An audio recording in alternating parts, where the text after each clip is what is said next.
The great chamber of the Galactic Council stretched for nearly a mile in every direction. Massive crystal pillars rose from the polished floor and disappeared into the darkness above. Soft blue light filtered through walls made of living glass, casting gentle shadows across the thousands of delegates who had gathered for this session. Representatives from over 200 species filled the curved rows of seats, each one speaking in hushed tones about the matter at hand.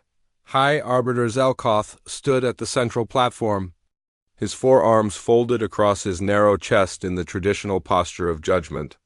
His scales shifted colors as he spoke, moving from deep purple to pale silver depending on his mood. He had served as High Arbiter for nearly 3 centuries, and in all that time, he had never found a species classification hearing particularly interesting. This one would be no different. We are gathered to determine the official classification of the species known as humanity, Zelkoth announced. His voice carried throughout the chamber without any need for amplification. They originate from the third planet of an unremarkable star system. On the outer edge of the Orion Arm are scientific. Councils have completed their evaluation. Holographic display flickered to life above the platform, showing images of Earth and its inhabitants. The assembled delegates watched with mild curiosity as pictures of human cities, vehicles, and technology scrolled past. Chief Scientist Morath stepped forward to present the findings. The Lorathian was a being of pure energy contained within a mechanical shell, and its artificial voice echoed with cold precision. Humanity achieved spaceflight approximately 150 standard years ago. Their vessels rely on chemical propulsion and primitive nuclear reactors. Maximum velocity is approximately 3% of light speed. Their communication systems use electromagnetic waves, resulting in significant transmission delays across even short distances. Scattered laughter rippled through the chamber. The idea of a species still using such outdated methods seemed almost quaint. Biologically, Morath continued, humans are carbon-based bipeds with an average lifespan of 80 to 100 standard years. They possess no natural defenses worthy of note. No venomous capabilities, no armored hide, no regenerative abilities. They cannot survive in vacuum, extreme temperatures, or high radiation environments without artificial protection. They have no telepathic abilities whatsoever. The Vorthani delegate clicked his massive mandibles in amusement. The insectoid being leaned toward his neighbor, a gaseous entity from the Nebula Collective. They are practically helpless. How did they survive long enough to develop civilization? Their planet is unusually hospitable, Morath answered, having overheard the comment. Moderate temperatures, abundant water, breathable atmosphere. They evolved in conditions that required minimal adaptation. High Arbiter Zelkoth waved one of his arms dismissively. What are their military capabilities? Minimal, Morath replied. They still use projectile weapons and chemical explosives. Their most powerful devices are nuclear warheads, which they have only used against each other. They have no energy shields, no gravity manipulation, no faster-than-light weapon systems. A single patrol vessel from any Class 3 civilization could neutralize their entire military infrastructure. The chamber buzzed with quiet conversation. Several delegates were already preparing to vote. The outcome seemed obvious. Based on these findings, Zelkoth announced, the recommendation is to classify humanity as a Class 7 species. Lesser sentience? They will be permitted to exist within designated zones, but will hold no voting rights, no representation, and no claim to territories beyond their home system. Any Class 4 or higher civilization may enter human space for resource extraction or scientific study without requiring human consent. The vote was taken. Every single delegate voted in favor of the classification. Not one voice spoke in opposition. Far across the galaxy, the Earth vessel Starward Pioneer drifted in orbit around Jupiter. The ship was large by human standards, nearly half a kilometer long, with thick armor plating and rows of sensor arrays covering its hull. Inside the command center, Captain Daniel Morgan sat in his chair and stared at the message that had just arrived. Daniel was 53 years old. with gray hair cut short and deep lines carved into his weathered face. He had served in the Earth Defense Force for 30 years, commanding everything from patrol boats to battleships. He had seen combat, negotiated treaties, and buried friends. Nothing in his experience had prepared him for what he was reading. "Play it again," he said quietly. Lieutenant Maya Torres touched a control on her panel. She was young, barely 30, with dark hair pulled back in a tight braid and sharp eyes that missed nothing. The message from the Galactic Council filled the main display screen once more. "Class 7, Maya said when it finished. "They have basically declared us animals. Intelligent animals, but animals nonetheless." Daniel read through the classification document line by line. Humans could not own property beyond Earth. Human ships could be searched at any time by any higher classified species.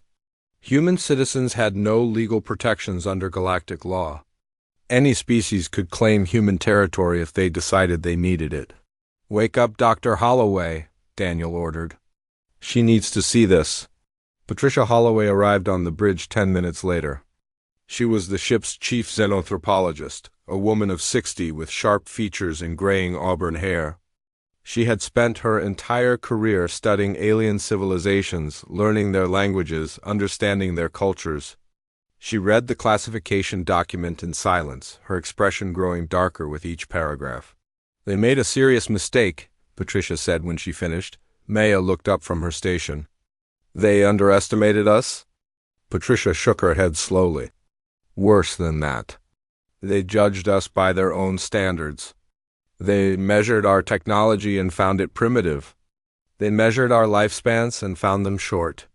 They measured our psychic abilities and found them absent. They looked at everything we lack." She turned to face Daniel, and there was something cold in her eyes. "They never once asked what we have. They never studied our history. They never looked at what we have done to each other, what we have survived, what we have overcome. They saw a small species on a quiet planet and assumed we were harmless." Daniel Morgan had commanded warships. He had fought pirates and terrorists and hostile nations. He understood violence in ways that most people never would. And as he listened to Patricia speak, he felt something stir in his chest. It was not anger, not exactly. It was something older and colder. "They gave us no legal protection," he said slowly. "That means any species can attack us without consequence." Patricia nodded. "They have essentially put a target on our backs. Every predatory civilization in the galaxy now knows that humanity is defenseless prey." The bridge was silent for a long moment. "Get me Admiral Chen on secure channel," Daniel finally said. "Priority 1? And start pulling all classified files on Defensive Protocol 7. Maya hesitated. "Sir, Protocol 7 is theoretical. It has never been activated. It is not theoretical anymore." Daniel stood up from his chair and walked to the main viewport. Jupiter hung in the darkness outside, a massive swirl of orange and brown clouds. Somewhere beyond it, beyond the edge of the solar system, countless alien civilizations were learning that humanity had no rights. "They think we are lesser," Daniel said quietly. "They think we are weak. They think we will simply accept whatever they decide to do with us." He turned back to his crew, and there was no warmth in his expression. "They are about to learn how wrong they are." 3 months passed after the Galactic Council made its decision. Word spread quickly through the galaxy that a new Class 7 species had been discovered. Most civilizations paid little attention. Class 7 species were common enough, and they rarely mattered in the grand scheme of things. But one civilization saw an opportunity. The Valkyrie Dominion had built its empire through conquest. For 2,000 years, they had expanded across 40 star systems, absorbing weaker species and stripping their worlds of resources. They were predators by nature and by choice. Their bodies stood 8 feet tall, covered in dark gray fur, with elongated snouts filled with teeth designed for tearing flesh. They walked upright on powerful legs, and their yellow eyes held no mercy. Fleet Commander Raxus stood on the bridge of his flagship, the Devourer, and watched the stars blur past as his fleet traveled through hyperspace. 12 warships followed behind him, each one bristling with weapons. It was more than enough force to conquer a primitive world. How long until we reach the human system? Raxus asked. His tactical officer checked the navigation display. 4 hours, Commander. We will emerge near their 4th planet and proceed to the 3rd. Raxus bared his teeth in what passed for a smile among his kind. Good. Prepare the subjugation protocols. I want landing forces ready the moment we achieve orbital control. The Valkyrie had done this many times before. They would arrive at a primitive world, destroy any resistance, and claim the population as labor stock. The Galactic Council had given humanity no protections. There would be no consequences for this action. It was simply the strong taking from the weak, as nature intended.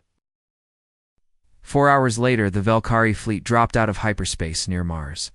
Sensors immediately began scanning the system, cataloging every ship and station they could detect. Report, Raxus commanded. Scattered satellite networks around the 3rd planet, several primitive space stations.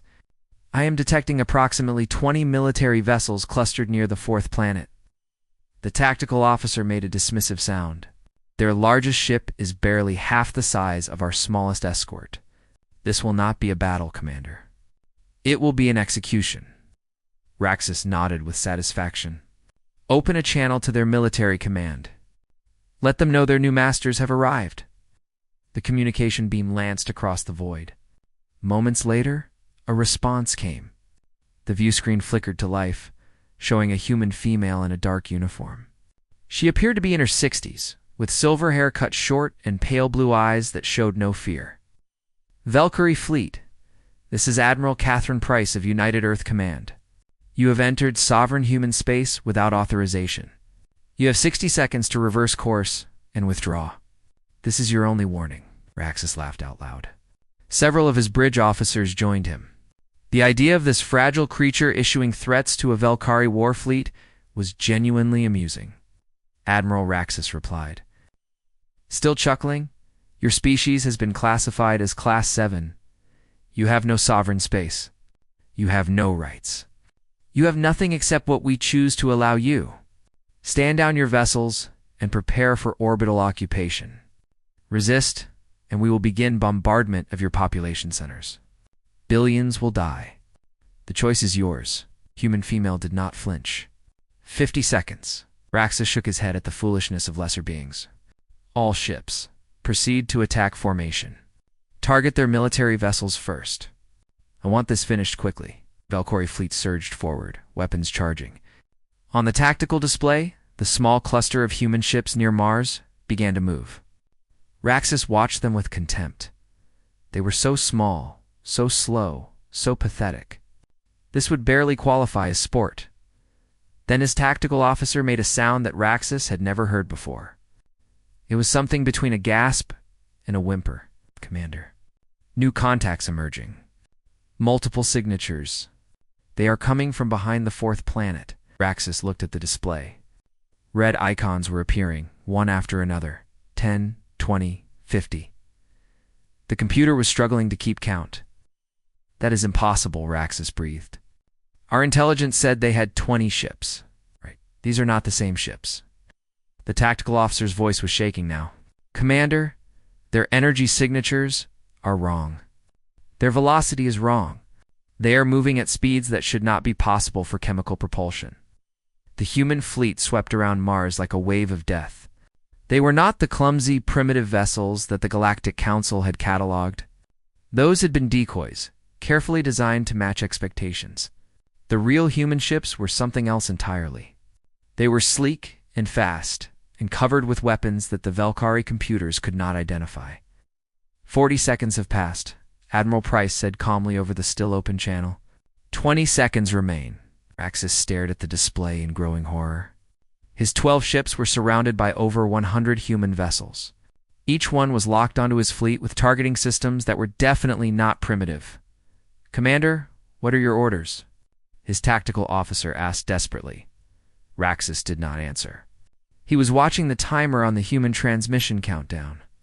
15 seconds. 10. 5.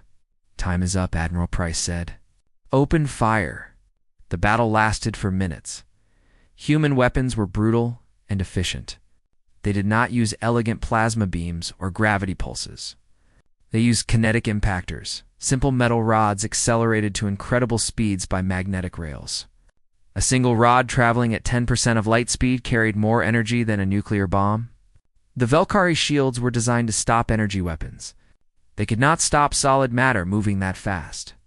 The first 3 Valkyrie ships simply ceased to exist. One moment they were there, and the next, they were expanding clouds of debris and frozen gas.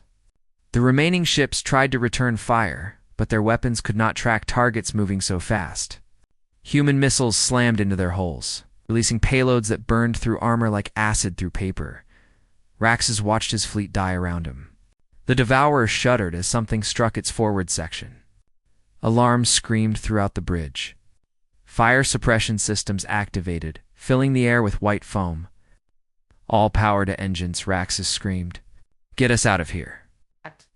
It was too late. A second impact tore through the Devourer's engine room. The ship went dark. Emergency lighting flickered on, casting red shadows across the bridge. In the silence that followed, Raxus managed to reach a backup communication terminal. His hands were shaking as he entered the codes to send a message back to the Dominion. It would take hours to arrive, but someone had to know what had happened here. "This is Fleet Commander Raxus," he said, his voice barely steady. "The invasion has failed. The humans were hiding their true capabilities. They were hiding everything. Do not send more ships. Do not engage. They are not what we thought they were." He had just finished transmitting when the final missile struck. The Devourer broke apart, and Fleet Commander Raxus died, knowing that he had made a terrible mistake. Above Earth, Admiral Catherine Price watched the last Valkyrie ship explode. Her expression had not changed throughout the entire battle. "Recovery teams to the debris field," she ordered. "I want prisoners, survivors, anything we can find. And someone get me a secure line to the Secretary General. It is time we had a conversation about what happens next." The news spread across the galaxy like wildfire. A Class 7 species had destroyed an entire Valkyrie war fleet. 12 warships, crewed by thousands of the most feared warriors in the outer sectors, had been wiped out in less than 5 minutes. It should have been impossible. The Galactic Council demanded answers. High Arbiter Zelkoth called an emergency session. The Great Chamber on Varanthos Prime was packed with delegates from every major civilization. They spoke in urgent whispers, their voices blending into a constant hum of confusion and fear. No one understood how this could have happened, Order Zelkoth called out, his forearms raised for silence. His scales had turned a deep shade of gray, the color of extreme stress. "We will have order in this chamber." The noise slowly died down. Every eye, every sensor, every telepathic mind turned toward the central platform. "Chief Scientist Morath will present the findings from our investigation," Zelkoth announced. "I expect complete attention." Morath floated forward in its mechanical shell. The Lorathian had spent the past week analyzing every piece of data from the battle. Every fragment of debris, every recorded transmission. What it had discovered had shaken its faith in the Council's evaluation methods. "We have obtained samples of human weaponry from the debris field near their 4th planet," Morath began. "What we found challenges everything we believed about this species." A holographic display activated, showing the remains of a human missile. The outer casing had been torn away, revealing the internal components. "This weapon is not more advanced than our own technology," Morath explained. "In many ways, it is simpler, but the applications are unlike anything in our databases. Humans do not build elegant weapons. They build effective ones." The display shifted to show a long metal rod tapered at one end. "This is a kinetic impactor. It is nothing more than a dense metal projectile. Humans accelerate these rods using magnetic rails to speeds approaching 15% of light velocity. At such speeds, a rod weighing only 10 kilograms carries the destructive force of a small nuclear device. Our shields are designed to deflect energy weapons. They cannot stop solid matter traveling this fast." Murmurs rippled through the chamber. The Vorthani delegate raised one of its limbs. "How did we miss this technology during our evaluation?" "Because they hid it from us," Morath answered. The ships we cataloged, the weapons we analyzed, the technology we measured, all of it was deliberately primitive. They showed us exactly what we expected to see. Old chemical rockets, slow communication systems, crude nuclear reactors. It was a performance, and we believed every moment of it. High Arbiter Zelkoth leaned forward. Are you saying they deceived the entire Galactic Council? Yes, Morth said simply. And they did it for decades. They knew we were watching them. They knew how we would judge them. So they built a false image of their civilization and let us see only that. The real humanity was hiding behind the mask the entire time. The chamber erupted in noise. Dozens of species shouted questions and accusations. Some demanded immediate military action against the humans. Others called for diplomatic contact. A few suggested that the Council should simply leave humanity alone and hope they did not seek revenge. Zelkoth restored order with difficulty. What else have you learned about their true capabilities? Morth's mechanical shell hummed as it processed the question. Their weapons technology is extensive and disturbing. They have developed nuclear devices far more powerful than what they showed us. They have biological agents capable of targeting specific species. They have chemical weapons banned by council law for over 10,000 years. They have built machines designed solely to cause suffering and death on massive scales. The Larathian paused, and when it spoke again, its artificial voice carried something that sounded almost like fear. But the weapons are not the most concerning discovery. It is the humans themselves. A new display appeared, showing human soldiers in training. They were running through obstacle courses, carrying heavy equipment, fighting hand-to-hand with brutal efficiency. Human physiology is far more resilient than we initially assessed. They can function in temperature ranges that would incapacitate most species. They can survive significant blood loss. They can continue fighting through injuries that should be fatal. Their bodies produce natural chemicals that suppress pain and increase aggression during combat. They call this the fight or flight response. It is a survival mechanism that turns ordinary humans into dangerous combatants when threatened. The display changed again, showing images from human history. Wars, battles, cities burning, bodies lying in fields and streets. But the physical capabilities are secondary to the psychological profile. Humans have been fighting each other since before they developed civilization. They have a documented history of warfare spanning over 10,000 years. They have killed hundreds of millions of their own kind in conflicts over territory, resources, ideology, and pride. They have developed weapons capable of destroying their entire planet and came close to using them on multiple occasions. Morith turned to face the assembled delegates. Directly, no other species in our records has demonstrated such a sustained capacity for violence against itself. Most civilizations that develop this level of aggression destroy themselves before achieving spaceflight. Humans did not. They survived their own nature. They learned to control it, to channel it, to use it. And now, they have directed that capacity outward. The chamber was silent. Even the most aggressive species in the council seemed disturbed by what they were hearing. At the back of the chamber, a human figure stood watching. Ambassador Lucas Webb had arrived an hour earlier, escorted by council security to observe the proceedings. He was tall and calm, with gray eyes that revealed nothing. When Zelkoth finally acknowledged him, he walked forward without hesitation.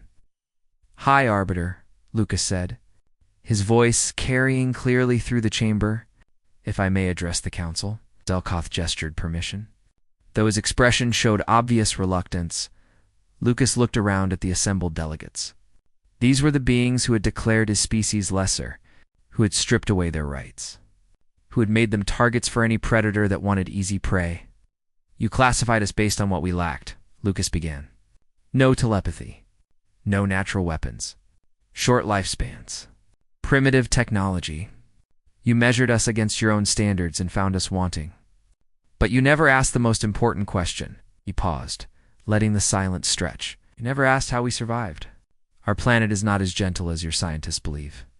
We evolved alongside predators that could tear us apart. We endured ice ages that nearly drove us extinct.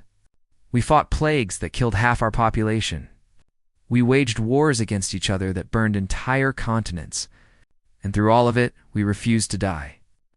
Lucas turned slowly, meeting the eyes of delegate after delegate.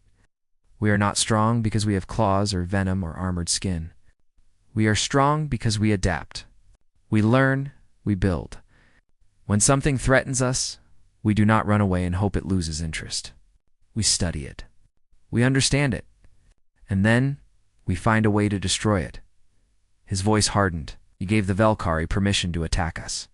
You told them we were defenseless prey. 12,000 of them are now dead or captured because you were wrong. We did not want this fight. We spent 50 years trying to avoid it. But you forced our hand, and now you have seen what we can do. Lucas stepped closer to the central platform. We are not asking for your approval. We are not begging for better treatment.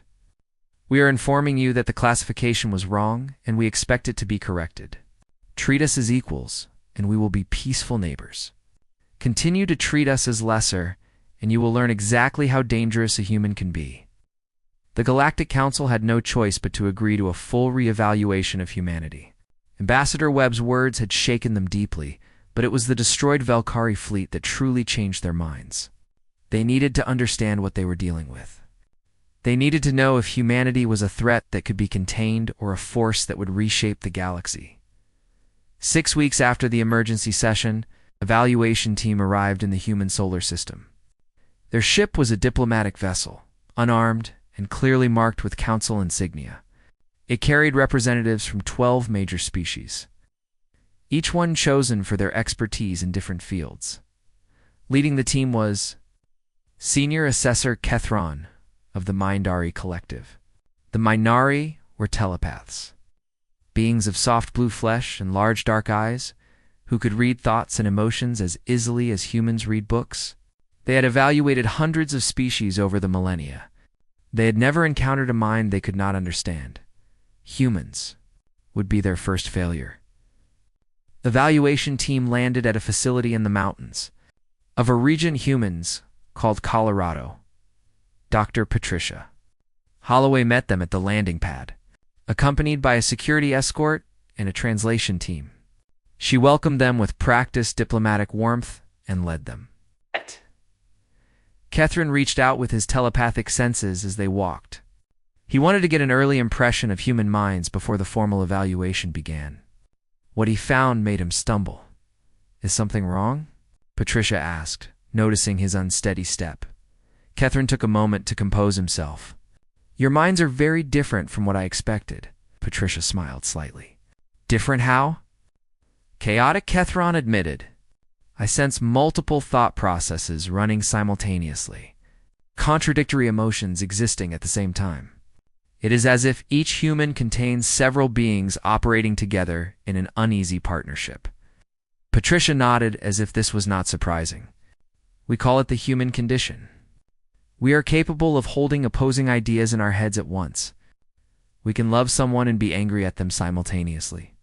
We can know something is dangerous and choose to do it anyway. We can feel fear and courage at the same moment. Kethron processed this information. Most species find such internal conflict distressing. They seek harmony within themselves. We do too, Patricia said. We rarely achieve it, but the struggle itself makes us stronger. The tension between what we are and what we want to be drives us forward. The evaluation lasted 3 weeks. The council team observed every aspect of human civilization. They watched soldiers train at military bases, pushing their bodies past limits that would trigger automatic shutdown in most species. They saw athletes compete in sporting events, driven by nothing more than the desire to be the best. They visited hospitals where doctors fought to save lives using techniques that seemed primitive but proved surprisingly effective. They studied human history, and this disturbed them most of all. Kethron stood in a museum, dedicated to something humans called the Second World War. Images surrounded him. Burned cities, mass graves, skeletal survivors of prison camps, documents describing weapons designed to kill millions. You did this to each other, Kethron said quietly. Your own species. Colonel Samuel Wright stood beside him. The soldier was in his 40s, with a weathered face and calm eyes that had seen too much. He had been assigned as military liaison for the evaluation team, as Samuel confirmed. This war killed over 70 million people in 6 years. It was not even our deadliest conflict in terms of percentage of population lost. How can you speak of this so calmly? Samuel considered the question carefully, because remembering it is important. We build these museums so that we never forget what we are capable of. The darkness inside us does not go away just because we ignore it. We have to face it, understand it, and choose to be better. He gestured at a display showing images of reconstruction after the war. Cities being rebuilt, former enemies shaking hands, international organizations being formed to prevent future conflicts. We also remember what came after. We rebuilt. We forgave. We created systems to make such wars less likely. It took time and effort and constant vigilance, but we did it. That is also what humans are capable of. Catherine filed this information away. He was beginning to understand something important about humanity. They were not simply violent. They were everything at once. Capable of tremendous cruelty and tremendous kindness. Capable of destroying each other and saving each other. The violence was real, but so was the compassion that followed. The final phase of the evaluation took place at the United Earth Military Command Facility. This was the moment the council team had been dreading and anticipating in equal measure. They were about to see the true scope of human military power. General Andrew Cole met them at the entrance. He was an older man with a prosthetic leg and medals covering his chest. His handshake was firm and his gaze was steady. "I understand you want to see what we have been hiding," Andrew said without preamble. "I will show you everything. No more masks. No more deceptions. You need to understand what you are dealing with." He led them through corridors carved deep into the mountain. Security doors opened and closed behind them. The air grew cooler as they descended. "For 50 years we pretended to be primitive," Andrew explained as they walked. "We knew the galaxy was watching. We knew how stronger civilizations treated weaker ones. So we hid our true capabilities and hoped we would have time to prepare before anyone tested us." They entered a massive underground chamber. The evaluation team stopped and stared. Rows upon rows of weapons stretched into the distance. Missiles of every size. Kinetic impactors gleaming under harsh lights. Devices that the council scientists could not immediately identify. Enough firepower to wage war against multiple star systems simultaneously.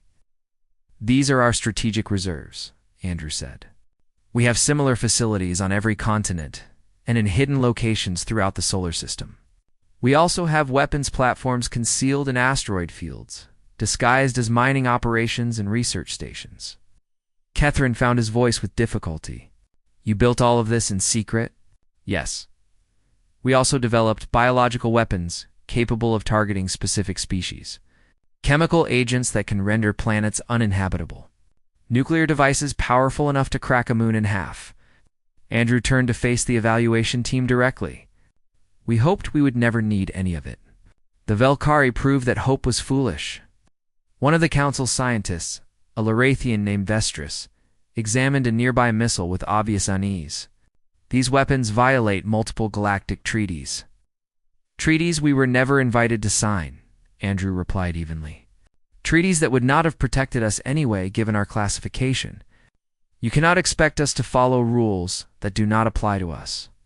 He led them deeper into the facility, showing them training areas where soldiers practiced combat techniques, research labs where scientists developed new weapons, and command centers where officers could coordinate military operations across the entire solar system. "We are not warmongers," Andrew said finally. "We did not build these things because we enjoy destruction. We built them because we learned a hard truth long ago. The universe does not care about the peaceful. It only respects the strong." He stopped and faced the evaluation team one last time. "Now you have seen what we are. You have seen our history, our capabilities, our potential. The question is, what you will do with this knowledge. You can treat us as partners, and we will be the most loyal allies you have ever known." Or you can treat us as enemies. His expression hardened. I strongly recommend against that second option. Reclassification hearing took place 3 months after the evaluation team returned to Varanthos Prime. The Great Chamber of the Galactic Council was fuller than it had been in centuries. Representatives from every known civilization had gathered to witness this moment. History was being made. No one wanted to miss it. High Arbiter Zelkoth stood at the central platform, his scales shifting through colors that revealed his inner turmoil. He had presided over thousands of classification hearings during his long career. None had ever felt as significant as this one. The evaluation of the species known as humanity has been completed, Zelkoth announced. His voice carried throughout the chamber, silencing the whispered conversations. Senior Assessor Kethron will present the findings. Kethron floated forward. The Mindari telepath had spent weeks preparing this report. He had consulted with every member of the evaluation team, reviewed every piece of evidence, and meditated deeply on what he had witnessed. He still was not certain he fully understood humanity. He doubted anyone ever would. Humanity is unlike any species we have previously evaluated, Kethron began. They are physically fragile compared to many races. Their lifespans are short. They possess no natural telepathic or psychic abilities. By traditional metrics, they should indeed be classified as lesser sentients. He paused and let the chamber absorb these words before continuing. But traditional metrics failed to capture what humanity truly is. Their technology, while different from our own, is highly effective. Their military capabilities far exceed what we initially assessed. Their adaptability and creativity are remarkable. And their psychological resilience is perhaps unique among all known species. The holographic display activated, showing images from the evaluation. Human soldiers training in harsh conditions, scientists working in laboratories, artists creating works of beauty, doctors saving lives, children playing in parks while their parents watched with loving eyes. Humans contain contradictions that most species would find unbearable. They are capable of tremendous violence and tremendous compassion. They can hate and love with equal intensity. They can destroy and create with the same hands. This internal conflict does not weaken them. It drives them forward. Kethron turned to face the assembled delegates directly. The evaluation team unanimously recommends that the Class 7 designation be reversed. Humanity has demonstrated capabilities and potential that place them among the higher classification. NS. Furthermore, their value as potential allies should not be underestimated. The chamber buzzed with reaction. Some delegates nodded in agreement. Others muttered objections. A few simply sat in stunned silence. High Arbiter Zelkoth raised his arms for quiet. When the noise subsided, he spoke the words that would change galactic history. The Galactic Council accepts the findings of the evaluation team. The species known as humanity is hereby reclassified as Class 2. With full voting rights, territorial sovereignty, and legal protections under galactic law. Additionally, humanity is granted provisional membership in the Galactic Defense Coalition. At the back of the chamber, Ambassador Lucas Webb received the news with a simple nod. There was no celebration, no display of triumph. He had known this moment would come eventually. What mattered now was what came next. Secretary General Maria Santos stood beside him. She was a small woman with gray hair and sharp eyes, chosen to lead Earth's government partly because of her calm demeanor in crisis situations. We won, Maria said quietly. Survived. Lucas corrected her. Winning would mean this never happens to anyone else. We still have work to do. The years that followed were transformative for both humanity and the galaxy. Human engineers began working alongside scientists from other species. They brought fresh perspectives to old problems, finding solutions that had eluded researchers for centuries. Human medicine combined with alien techniques to create treatments that saved millions of lives across dozens of worlds. Human artists created works that challenged and inspired. Their music spread across the galaxy, strange rhythms and melodies that somehow resonated with beings who had no ears. Their paintings and sculptures found homes in galleries on 100 different planets. Their stories were translated into thousands of languages and read by creatures who had never seen a human face. But perhaps the most valuable contribution was one that no one had expected. Human diplomats became essential mediators in conflicts across the galaxy. They understood violence in ways that more peaceful species could not. They knew how to find common ground between enemies because they had spent their entire history doing exactly that. They could sit across a table from beings who hated each other and somehow find paths to peace, the Velkhari Dominion.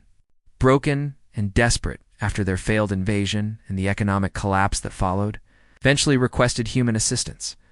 It was an irony that was not lost on anyone. The species that had tried to enslave humanity was now asking for their help. Ambassador Webb personally led the diplomatic mission. He spent 6 months on the Velkhari homeworld, meeting with leaders, listening to grievances, and slowly building trust. It was exhausting work, but it was the kind of work humans excelled at. "Why are you helping us?" the new Velkhari leader asked him one evening. "We tried to conquer your world. We would have enslaved your people. You have every reason to want us destroyed." Lucas considered the question carefully before answering. Because destruction is easy. Anyone can tear things down. Building something better is harder, but it lasts longer. We have learned this lesson many times throughout our history, usually the hard way. He looked out the window at the Velkhari city below. Lights were coming on as darkness fell. Somewhere down there, children were going to sleep while their parents worried about the future. You made a mistake. So did we, many times. The question is whether you learn from it or repeat it. We are giving you the chance to learn. 10 years after the reclassification, the Galactic Council looked very different. Humanity held 5 seats on the Senior Advisory Board. Human officers served in the Defense Coalition fleet. Human words and phrases had entered the common galactic language. Human ideas about rights and freedoms had sparked reform movements on dozens of worlds. High Arbiter Zelkoth, still serving despite his advanced age, addressed a gathering celebrating the anniversary of human membership in the Council. When we first discovered humanity, we saw a primitive species on a small planet. We measured them by our standards and found them lacking. We were wrong, he paused, his scales shifting to colors that indicated deep reflection. They taught us that strength comes in many forms, that short lives can hold great meaning. That species without telepathy can still understand each other deeply. That the capacity for violence can exist alongside the capacity for tremendous kindness. In the audience, a young human diplomat named Christopher Lane listened with his alien colleagues. He had been born after the reclassification, part of the first generation to grow up as full citizens of the galactic community. To him, this was simply normal, but he had studied the history. He knew how close humanity had come to being enslaved or destroyed. He knew about the secret weapons programs and the hidden fleets and the decades of deception. He knew that his freedom had been purchased by the courage and sacrifice of those who came before. After the ceremony, Christopher stood at a viewing window and watched the stars. Somewhere out there, human ships were exploring new systems, making first contact with species that had never heard of Earth, building relationships that would last for generations. Humanity had arrived, not as conquerors or victims, but as partners. They had proven themselves through strength and wisdom, through violence and compassion. Through everything that made them human, the galaxy would never be the same, and in the archives of the Galactic Council, the original classification document remained on file. Class 7. Lesser sentience. Someone had added a note to the record in small, precise text. Error corrected. We were wrong about everything.